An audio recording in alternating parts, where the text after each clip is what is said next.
released by Activision in 1981 for the Atari 2600 video computer system.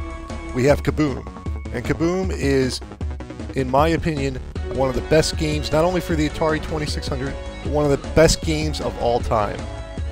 Let's pop it in the old 2600 Junior and check it out.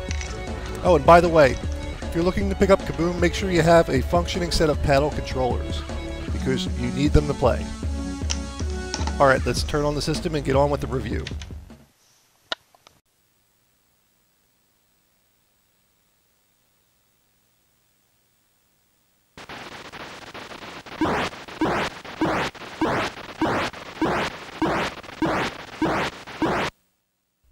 Okay, the premise of Kaboom is this. There is a mad bomber, represented by that mad bomber at the top of the screen, with the striped shirt. And he drops bombs in a steady stream.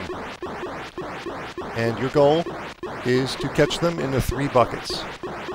Simple enough, quite an easy, almost elementary gameplay concept, but proves to be one of the most fun and most addictive games for the Atari 2600.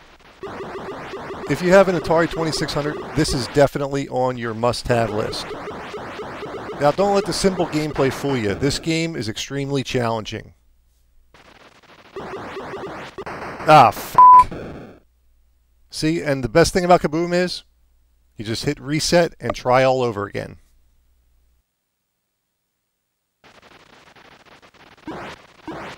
Now, I can't sing the praises of this game enough. I mean, this game is truly an awesome, awesome game. It's one of the earlier video games to sell over 1 million copies.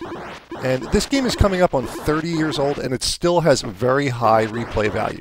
I mean, that's simply amazing.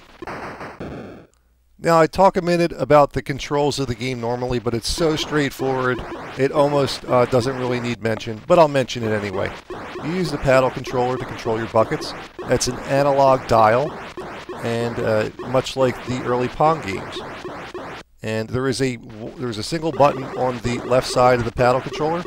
You press the button to initiate the bomb sequence. After you catch all the bombs, gameplay stops until you press the button again. And that's it.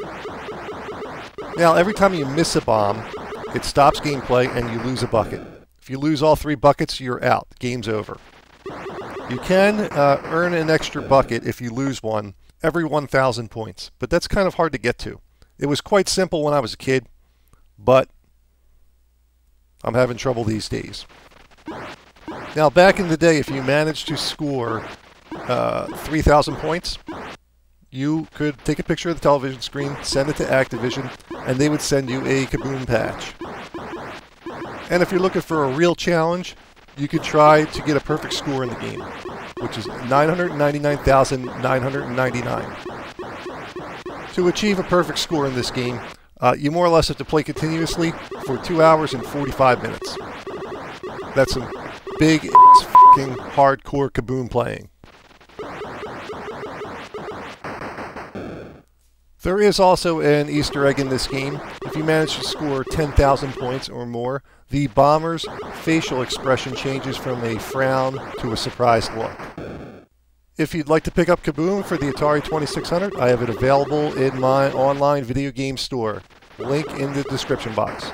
I'm Dommy from Classic Games Revisited. Until next time.